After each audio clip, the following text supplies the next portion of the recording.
Praise Lord. खुदावंद यीशु मसीह के मुबारक नाम में हम आपका खैर मकदम करते हैं। इस असेंबली ऑफ बिलीवर्स चर्च के प्रोग्राम ग्रेस ऑफ गॉड में आप सबका स्वागत है आज के इस दिन में, ताकि आप जुड़े और खुदावंद की आशीष को ग्रहण कर सके। तो आइए देखें इस प्रोग्राम को जो है grace of God. Praise the Lord, hallelujah.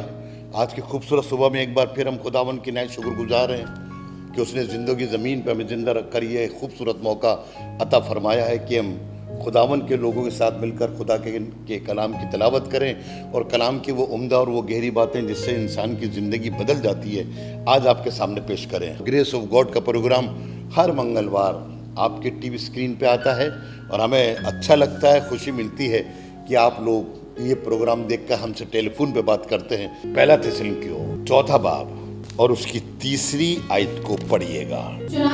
चुनांचे बड़े ध्यान सुनिएगा, लिख लीजिएगा इसे आप। मैं आज आपसे खुदा की मर्जी की बात कर रहा हूं तो उतारते जाइए। पहली मर्जी खुदा की, क्योंकि खुदा की मर्जी ये है क्या बनो, you become a Holi person, कि तुम पाक बनो और हरामकारी से बचे। हरामकारी क्या? जिस्म की ख्वाहिशें, दुनिया की ख्वाहिशों को पूरा करता वो हरामकारी है। और बाइबल बताती है कि हमें पाक बनना है, क्योंकि बाइबल में लिखा है तुम्हारा बुलाने वाला पाक है तो तुम भी पाक बनो।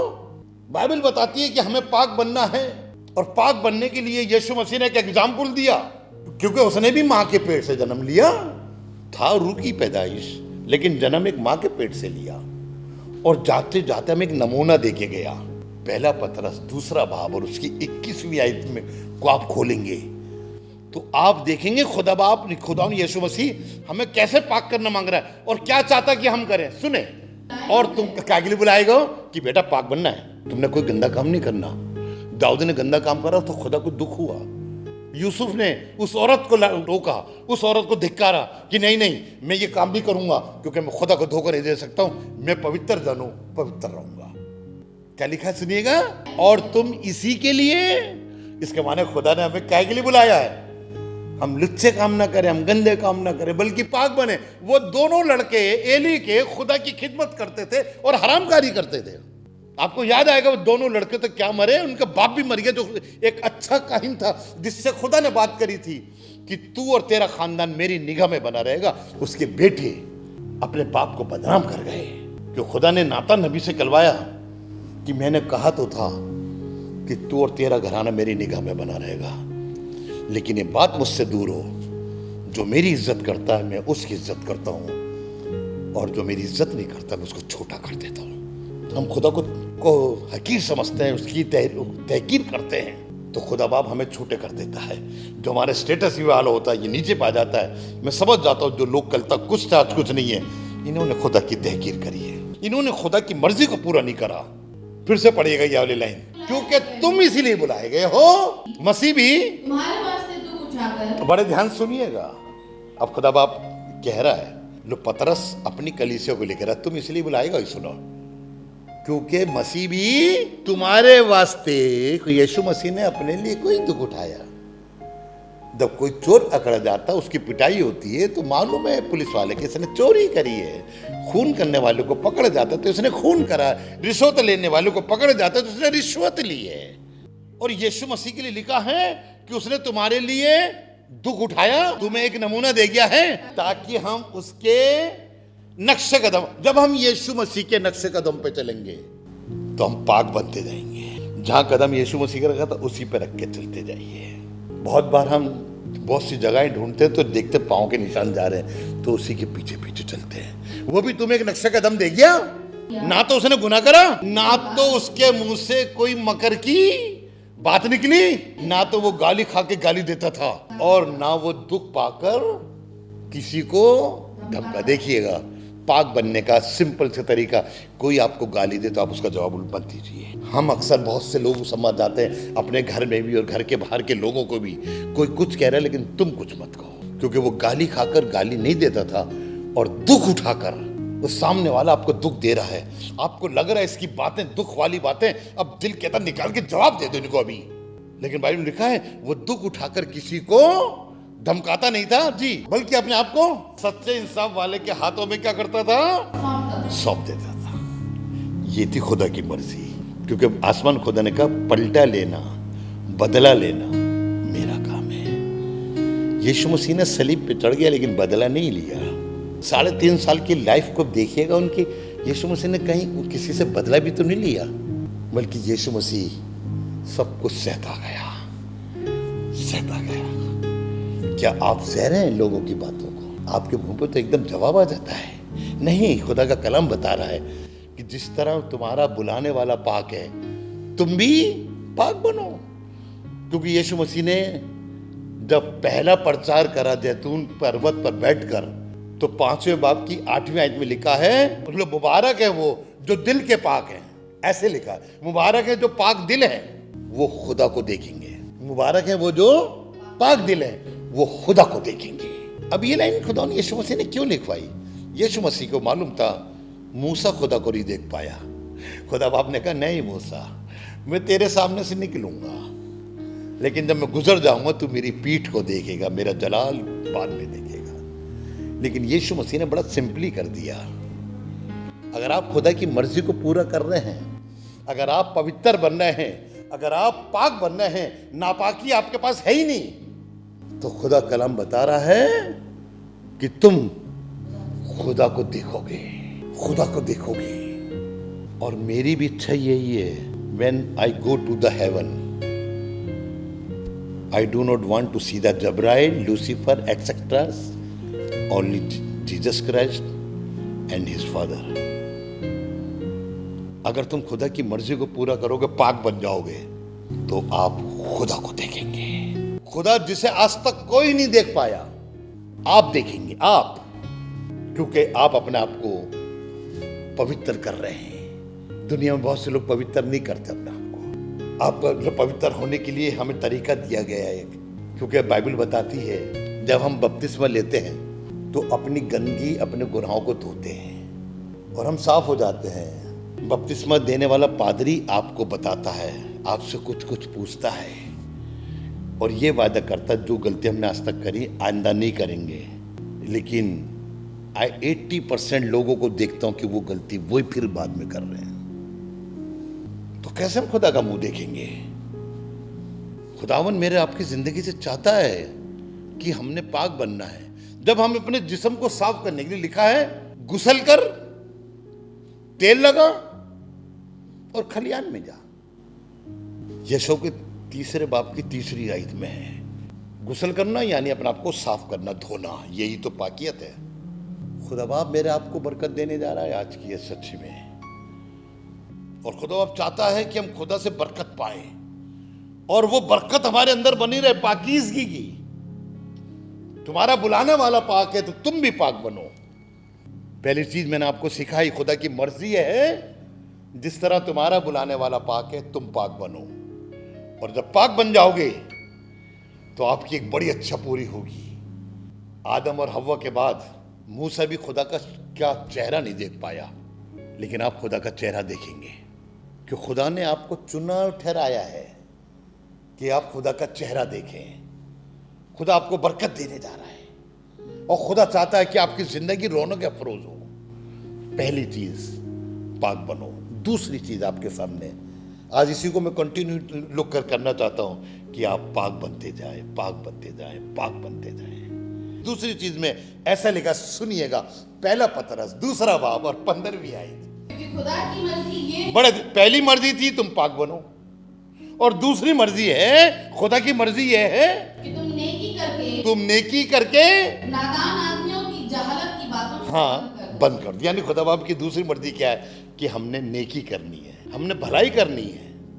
गलती तो यही है, हम पाक तो हो जाते, चलिए हो गए पाक आप, लेकिन पाक बनने के बाद आप भलाई नहीं करते।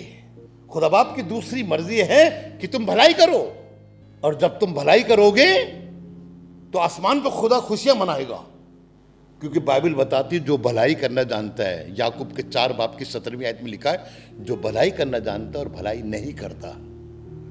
बाइबल की मर्जी कि तुम भला करो, नेकी करो, लेकिन बाइबल लिखा है कि जो भलाई करना जानता है और भलाई नहीं करता वो गुनाह करता है, और कोई गुनहगार आसमान की बादशाहत में दाखिल नहीं होगा। आज आपको मैं सिखाना मांग रहा हूं कि आप खुदा की मर्जी को जानने की कोशिश करें कि खुदा आपकी जिंदगी से क्या चाहता है। देखिए, एक आदमी भलाई कर सकता था। उसकी डेवड़ी पे, उसके आंगन में लाजर नाम का एक आदमी डाला गया था ताकि जो रोटी, जो टुकड़े मेज पे से गिरते थे वो उसे खाने को मिले।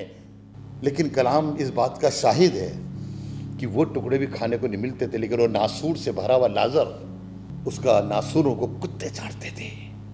और वो आदमी जो यूं लिखा है रोजाना नए नए कपड़े पहनता था, उसे अर्गवानी कपड़े पहनने का अधिकार था, उसे कतानी कपड़े पहनने का अधिकार था। देखिए, अर्गवानी के लोग कपड़े वो जो कि राजा से रिलेटेड होते थे वही अर्गवानी कपड़े पहनते थे, व्यंजनी कपड़े वही पहनते थे और कोई नहीं पहन सकता था। और कतानी कपड़े वो जो खुदा के बहुत करीब होते थे, उन्हें कतानी कपड़े पहनने का इख्तियार दिया गया था। जैसे कि आपने पढ़ा होगा अरकाशित वाक्य के 19 बाब में, देखो दुल्हन ने अपने आप को तैयार कर लिया और उसे महीन कतानी कपड़े पहनने का अधिकार दिया गया है। इसके माने ये खुदा से रिलेटेड। और कतानी कपड़े रासबाजी के कपड़े। कितना अच्छा आदमी था, दुनियावी भी रिलेशन में बड़ा अच्छा था और रूहानी रिलेशन में बहुत अच्छा था। लेकिन गलती कर गया कि उसने भलाई नहीं करी। खुदा की मर्जी यह है कि तुम भलाई करो, और उसने भलाई नहीं करी। मालूम अंजाम क्या हुआ? वो लाजर मरा तो फरिश्ते आए और उसे उठा के गोदी में ले गए और इब्राहिम की गोदी में डाल दिया। और उसी दिन वो अमीर आदमी मरा, उसे लेने कोई नहीं आया। और उसने अपने आंखें दोज़ख में खोली, अधोलोक में खोली, जहन्नुम में खोली। और जहन्नुम में से उसने देखा कि इब्राहिम की गोदी में लाजर है। कहने लगा, बाप इब्राहिम, इसको भेज दे कि अपनी उंगली का किनारा पानी में भिगो के मेरी जुबान पे लगा दे, क्योंकि यहाँ मैं तड़प रहा हूँ। खुदा की मर्जी है कि तुम भलाई करो। अगर यहाँ तुम भलाई करोगे, आसमान पे भी तुम्हारे साथ भलाई की जाएगी। आपको पता है, दाऊद ने अपने दुश्मन के साथ भलाई करी। अगर कोई ऐसा दुश्मन आपका हो जाए तो आप तो किसी को सुपारी देके उसको जान से मरवा दोगे। देखिएगा, वो उसमें भाला फेंक के मारता था, वो बच जाता था। एक दिन वो अपनी औरत के साथ सो रहा था तो साउल ने भेजा, उसकी दाऊद की शादी उसकी बेटी के साथ हुई थी, मीकल के साथ। तो कलाम में लेकर उसने कहा मार देना। वहां पे भी बच गया। साउल की खातिर वो जंगलों में फिरा, साउल की खातिर वो राजा के सामने पागल बना, साउल की खातिर वो जो गुफा में छुपा बैठा है, और उसका दुश्मन उसके हाथ में आ गया। और उसके साथ के लोग, उसके साथ के बच्चे कह रहे थे मार दे, आज तेरा दुश्मन तेरे हाथ में आ गया है। लेकिन दाऊद ने भलाई करी और उसकी भलाई आगे जाके काम आई। ये गलती जो सरजद कर गया था, ये भलाई उसके काम आई। खुदा बाप यही तो चाहता है कि हम खुदा की मर्जी की हम भलाई करें। यूसुफ ने अपने भाइयों के साथ भलाई करी, बावजूद इसके वो प्रधानमंत्री बन गया और उस देश में सारे हुक्म यूसुफ के ही चलते थे। फिरौन राजा का कोई इख्तियार नहीं था। वो चाहता था अपने भाइयों को सलीब पे लटका देता, फांसी लगवा देता, लेकिन उसने उनके साथ भला। और वही खुदा बाप आज मेरे और आपकी जिंदगी चाहता है हम भला करें। यीशु जब तक जिंदगी में रहा उसने भलाई करा, और उसने भलाई का पलटा भलाई से दिया। शमौन कोड़ी से कह रहा था, इस औरत ने मेरे साथ भलाई करी है। ये लफ्ज इस्तेमाल करे, इस औरत ने, तूने तो मेरा हाथ पांव नहीं धुलवाए, लेकिन इस औरत ने मेरे साथ भलाई करी है। और उसने पलटा क्या दिया, जहां जहां मेरे नाम का प्रचार होगा इस औरत का भी जिक्र किया जाएगा। ये भलाई। और खुदा बाप चाहता ही यही है कि हम इस जिस्म में रह के भलाई करें। मर जाएंगे तो हम भलाई नहीं कर सकते। मर जाने के बाद हमारा जिस्म और रूह का रिश्ता टूट जाएगा। जिस्म यहीं दफन हो जाएगा या जला देंगे लोग, समुद्र में फेंक देंगे, लेकिन आत्मा को कोई छू नहीं सकता, और वह आत्मा आसमान के खुदा के पास जाएगी। पहली चीज मैंने आपको बताई, उसकी खुदा की मर्जी, आप पवित्र बने। दूसरी चीज जो खुदा ने मेरे आपसे कहा है, और वो है कि हम भलाई करना सीखें। आपकी जिंदगी के जितने दिन बाकी रह गए, आज जवान बच्चों, आपकी बड़ी लंबी जिंदगी पड़ी है, तो आप भलाई करना। भलाई क्या, खुदा की खिदमत करना शुरू, खुदा के लोग मदद करें। एक गाने वाले ने लिखा था और मुझे बड़ा अच्छा लगता है कि बैठे बैठे साल गंवाए नौजवानी की, अभी भी कर ले, अभी भी कर ले, तो बाकी सेवा इस जीवन में मेरे और आपके जितने साल रह गए ये भलाई में गुजारी है। भला करना सीख, चाहे कोई दूसरा आपको थप्पड़, तभी तो यीशु मसीह ने कहा था कोई तेरे एक गाल पे चाटा मारे दूसरा फेर देना, ये भलाई है। आप भलाई करना सीखिए। लोग तो आपको सताएंगे, यीशु मसीह ने यही तो कहा था, मेरे नाम की खातिर लोग तुम्हें सताएंगे, अजियत देंगे, लेकिन तुम खुश होना, शादमान होना कि आप उसके खिलाफ कुछ नहीं कर रहे। यीशु मसीह यही तो कह रहा था, अगर अभी चाहता तो 12,000 फरिश्ते बुला लेता, यानी 72,000 फरिश्ते आ जाते 6 तमन में। 6 तमन फरिश्ते बुलाते, एक में 12,000 होते तो 72,000 फरिश्ते आते। जब एक फरिश्ता ही 1,85,000 फौजियों को मार गिराया था तो क्या होता वो बाग एदन में? नहीं, उसने भलाई करी, जाते जाते भी भलाई करी। मौत के दरवाजे पे खड़ा है, लोग पकड़ने आ गए, उसे मालूम मुझे सलीब देंगे, लेकिन जब पतरस ने सरदार काहिन के नौकर का कान काट डाला तब भी भलाई करी, कान को उठा के लगा दिया। अबे तेरे को पकड़ना है यीशु मसीह और तूने इसके साथ ये भलाई करे। हाँ, खुदा कह रहा मरते दम तक भी भलाई करके जाओ, कभी किसी का बुरा नहीं सोचना, भला करना। तीसरी चीज, पहला थिस्सलुनीकियों 5वां बाब उसकी 17वीं, बिना नागा दुआ करो, हर एक बात में शुक्रगुजारी, हर एक बात में क्या करो? शुक्रगुजारी। ये भी खुदा की मर्जी, आगे पढ़ी थी, क्योंकि मसीह यीशु में तुम्हारी बाबत हाँ खुदा की ये मर्जी है कि तुम हर बात में शुक्रगुजारी करो। हम ये बात भूल जाते हैं, हम हर बात में खुदा की शुक्रगुजारी नहीं करते। अय्यूब से सीखे भाई, 7 बेटे मर गए, 3 बेटियां मर गई, 7 बहुएं मर गई, 3 दामाद मर गए, नाती पोते सब खत्म हो गए, बिजनेस खत्म हो गया, घर खत्म हो गया, नौकर खत्म हो गए। 1 घंटे में सब निपट गए, क्योंकि 4 नौकर आए थे बताने के लिए। अभी उसने एक बात खत्म करी थी कि वो दूसरा आ गया, दूसरे ने खत्म करी थी कि वो तीसरा आ गया, तीसरे ने खत्म करी, चौथा आ गया। कुछ ही मिनट में, कुछ ही घंटे में सब उसका लुट गया। लेकिन बाइबल कहती खुदा की मर्जी है कि मौत में भी तुम खुदा की शुक्रगुजारी करो। उसने शुक्रगुजारी करी, कहने लगा खुदा बाप तूने ही दिया था, तूने ले लिया, तेरा नाम मुबारक हो। बहुत बार बहुत से लोग कहते हैं कि हम क्या करें, कैसे करें, तो मुझे एक बात याद आई, भजन सही था, उसका 40वां बाब और उसकी शायद 8वीं आई थे, पढ़िएगा। आए मेरे खुदा मेरी खुशी तेरी मर्जी पूरी करे। खुदा का बंदा दाऊद कह रहा है, आए खुदावन मेरी खुशी। बहुतों की खुशी मालूम क्या होती है? रुपया जमा करने में। बहुतों की खुशी क्या होती है? हीरे की अंगूठी मिल जाए। बहुतों की खुशी क्या होती है? हीरे का हार मिल जाए। लेकिन खुदा का बंदा मालूम क्या कह रहा है? आए खुदावन मेरी खुशी तेरी मर्जी पूरी करने में है, बल्कि तेरी शरीयत हाँ मेरे दिल में है। लेकिन आए खुदावन सिर्फ तेरी मर्जी पूरी करने में नहीं, जो तूने बातें लिखी हैं, बताई हैं अपने खादिम को जरा, वो मेरे दिल में है। आप कहिए खुदा बाप मैं तो चाहता हूं तेरी मर्जी पूरी करूं, तूने मुझे चुना है इसलिए कि मैं तेरी मर्जी पूरी करूं। मेरी खुशी है ये, तेरी मर्जी मुझसे पूरी हो, मैं किसी दूसरे की आवाज न सुनूं। ये बात साउल को कहनी चाहिए थी कि खुदा ने पहला राजा उसी को बनाया था, उसके दिल में होना चाहिए था मेरी खुशी है। रूत ने किसी सुना था, उसने अपनी मर्जी को दबा लिया और अपनी सास की बातों को अपने जहन में रखा। रूत ने अपनी मर्जी पूरी नहीं करी, उसकी जेठानी ने अपनी मर्जी पूरी करी। और जैसे उसने कहा तुम भी चले जाओ अपने घर, तो जल्दी से उठी, प्यार करके अपने मायके में चली गई। लेकिन इस औरत ने अपनी मर्जी पूरी नहीं करी। आप भी कहिए खुदा बाप मेरी खुशी, मेरी खुशी। शमूएल की तरह कहिए फरमा, तेरा बंदा सुनता है। आदम और हव्वा को चाहिए था कि वो खुदा की मर्जी पूरी करते हैं, लेकिन खुदा की मर्जी पूरी करते आ रहे थे। पता नहीं अचानक एक दिन वो लूसीफर उनके बीच में आ गया, और जो खुदा की मर्जी पूरी करने में खुश थे, कभी भी उन्होंने आंख उठा के उस पेड़ की तरफ नहीं देखा होगा। लेकिन जब कोई तीसरा शख्स उनके बीच में आ गया तो वो खुदा की मर्जी भूल गए। खुदा की मर्जी को जानिए कि खुदा मेरी खुशी है कि मैं ये मर्जी पूरी करूं। अगर बाइबल में लिखा है तू अपने माँ बाप की इज्जत करना, तो ये खुदा मैं ये मेरी खुशी बन जाए कि मैं तेरी मर्जी पूरी करूं। अगर बाइबल में लिखा तू खून ना करना, हाँ खुदा मैं तेरी मर्जी पूरी करूंगा। अगर बाइबल कहती तू लालच न करना, नहीं करूंगा, झूठ नहीं बोलूंगा। बाइबल बताती है कि झूठ नहीं बोलना, तो मैं झूठ नहीं बोलूंगा, मैं जिना नहीं करूंगा। तेरी खुशी है, मैं अपनी खुशी बना लूंगा तेरी को। दुनिया में बहुत से लोग आए खुदा कहते हैं, खुदा कसम, बाय गॉड।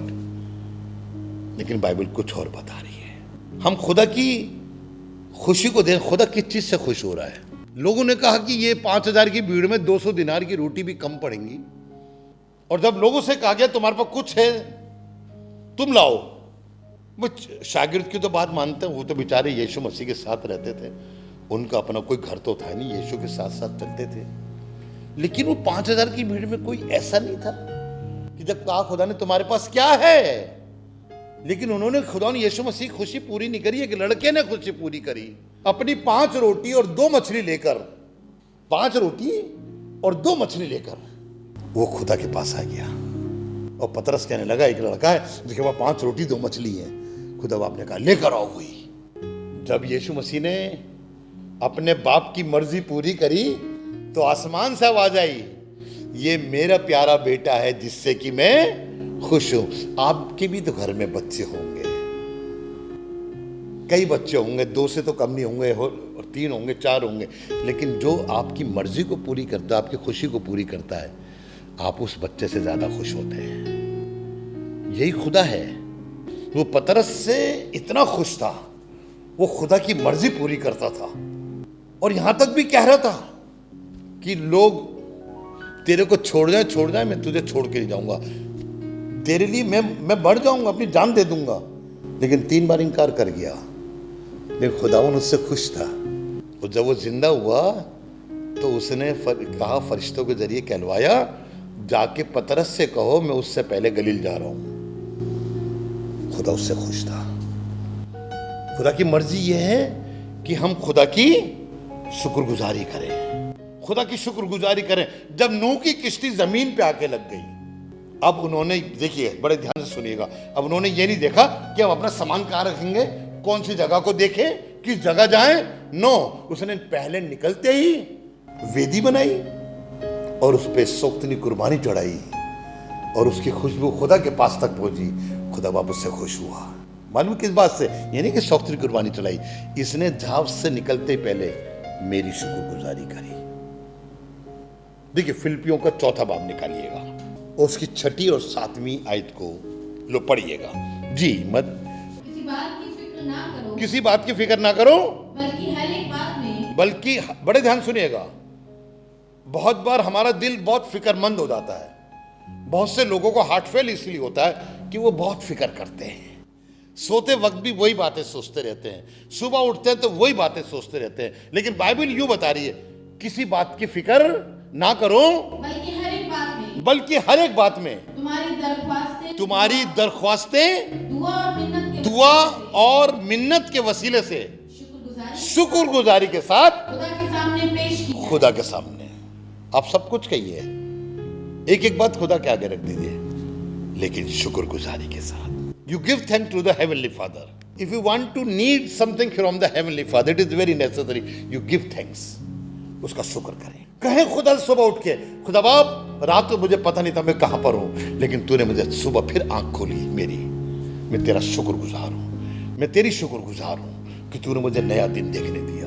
और बाइबल बताती है हर सुबह हमारे लिए एक नई शफकत लेके आती है। जितनी शफकत कल मिली थी आज उससे ज्यादा मिल रही। खुदा का फजल, खुदा का शुक्र करिए। अगर आपका बच्चा फेल भी हो जाए, खुदा का शुक्र करिए, खुदा ने इसमें भी तेरी कोई भलाई है। जब आप ऐसा करेंगे तो आपका खुदावन आपकी जिंदगी को मुसर्रतों से भर देगा। अब देखिएगा भजन संहिता 143 और उसकी 10वीं आयत में ऐसा लिखा है, मुझे सिखा। बड़े ध्यान सुनिएगा, ये खुदा का बंदा कह रहा है जिसे सब कुछ आता है, जिसने बहुत सी चीजें लोगों को बताई हैं, इसने बहुत से तरीके बताए हैं, आलिम और फाजिल है, और इतना है कि ये खुदा का बंदा खुदा के लिए खर्च होता है, जैसा खुदा चाहता है ये वैसे ही करता है। लेकिन एक दिन कहने लगा, खुदा बाप प्लीज यू टीच मी। खुदा बाप से कहने लगा, तू मुझे सिखा कि तेरी मर्जी पे चलूं, कि मैं तेरी मर्जी पर चलूं, इसलिए कि तू मेरा खुदा है, इसलिए कि तू मेरा खुदा है। तेरी नेक रूह मुझे हाँ। रास्ते के मुल्क में ले चले। और खुदा बाप तू मुझे सिखा कि मैं कैसे तेरी मर्जी पूरी करूं, मैं तेरी मर्जी पूरी करना चाहता हूं, तू मुझे सिखा। दुनिया के लोग आपको नहीं सिखाएंगे खुदा की मर्जी पूरा करने के लिए। अगर बाइबल में लिखा अपनी कमाई का 10वां हिस्सा खुदा को दो, तो जो देता ही नहीं है वो दूसरों को भी नहीं सिखाएगा कि हमें देना चाहिए। लेकिन खुदा कलाम बता रहा है, आए खुदावन मुझे सिखा। आज खुदा से सीखिए। खुदा आपको सिखाना चाहता है कि मैं कैसे उसकी मर्जी पूरी करूं। अगर दानियल की मर्जी की बात जो खुदा चाहता था वो नबूकदनेस्सर मान लेता, दानियल की किताब के 4 बाब और उसकी 27वीं आयत में राजा नबूकदनेस्सर ने ख्वाब देखा। कोई उसका ख्वाब बयान नहीं कर पाया। हार कर उसने दानियल को बुलाया। दानियल ने वो ख्वाब देखा, ख्वाब की सारी ताबीर बता दी। लेकिन सब ताबीर बताने के बाद उसने खुदा की मर्जी को जाहिर करने की कोशिश करी और वो यूं कहने लगा 27वीं आयत में, जी इसलिए आए बादशाह तेरे हुजूर। मेरी सलाह कबूल। अब मालूम है क्या है, खुदा खादिम जब कुछ बोलता है तो खुदा की तरफ से बोलता है। ये तो आप बेहतर जानते हैं। जो खुदा खादिम इतवार को आपके लिए खड़ो के कलाम पेश करता है वो खुदा की तरफ से बोलता है। उसने खुदा की मर्जी नबूकदनेस्सर को बताने की कोशिश करी। आए खुदावन मेरी सलाह अगर तू कबूल कर ले, जी, और तू अपनी खताओं को सराह। नंबर 1 मालूम खुदा की मर्जी क्या थी कि जो खताएं तुझसे आज तक हो गई हैं उन खताओं को दूर करने का सिर्फ एक तरीका है, धर्म के काम करना। ये लिखना सदाकत, जी, सदाकत से, हाँ, और अपनी बदकिरदारी को मिस्कीनों पर रहम करने से। नंबर 1 धर्म का काम करना, नंबर 2 गरीबों की मदद करना, हिमायत करना, जी, मुमकिन है। इससे तेरा इत्मीनान ज्यादा होगा। अब ये तो बड़ी छोटी सी बात थी, खुदा की मर्जी कोई खैर, और ये तो कर सकता था, गरीबों की मदद कर सकता था, बड़े रुपया है। और उस जमाने में जैसा आज का अमेरिका है, उस जमाने में ये तो बाबुल शहर था। लेकिन इसने दानियल की सलाह नहीं मानी, दानियल की सलाह नहीं मानी। और मालूम क्या हुआ, 7 साल जंगल में बिता दिए। हम वो खुदा की मर्जी मान लेता तो 7 साल जंगल में क्यों बिताता। ओके, आप भी कहीं खुदा मुझे सिखा, तो एक दिन आपके पास खुदा की आवाज आएगी। मालूम क्या आवाज आएगी, जो उसने दाऊद से कही थी। जबूर की किताब और उसका 32वां बाब और उसकी 8वीं आयत में ऐसे लिखा, पढ़े, मैं तुझे तालीम दूंगा। अब वो उसे बुला रहा है, बेटा इधर आओ। हाँ जी, क्यों बुलाया, मैं तुझे तालीम दूंगा। और जिस राह पे तुझे चलना। देखिए खुदा की मर्जी क्या है कि पहले चाहते तो मेरे पास आओ, सबसे पहले I will teach you, I will educated you. मैं तुझे तालीम दूंगा और जिस राह पर तुझे चलना है वो तुझे बताऊंगा। मैं तुझे सलाह दूंगा। मेरी नजर तुझ पर। और मेरी नजर किस पे होगी, तुझ पर। अगर तू मेरी पास आ जाएगा ना तो मैं अपनी निगाह में बना के रखूंगा, मेरी नजर तुझ पर होगी। हालेलुया। आए खुदावन तू मुझे सिखा कि मैं तेरी मर्जी कैसे पूरी करूं। आइए दुआ करें। खुदा बाप, आज तूने हमें सिखाया है कि हम तेरी मर्जी को पूरा करें ताकि तेरा नाम जलाल पाए। तेरे लोगों ने बड़ी जानफशानी के साथ तेरे कलाम को सुना है, इन्हें बरकत दे, जलाल का वसीला बना। अकल खोल दे इनकी, दिल खोल दे इनके, ताकि तू सच्चे खुदा को समझ सके। यीशु के नाम से मांगते हैं, आमीन आमीन। खुदा बरकत दे आपको।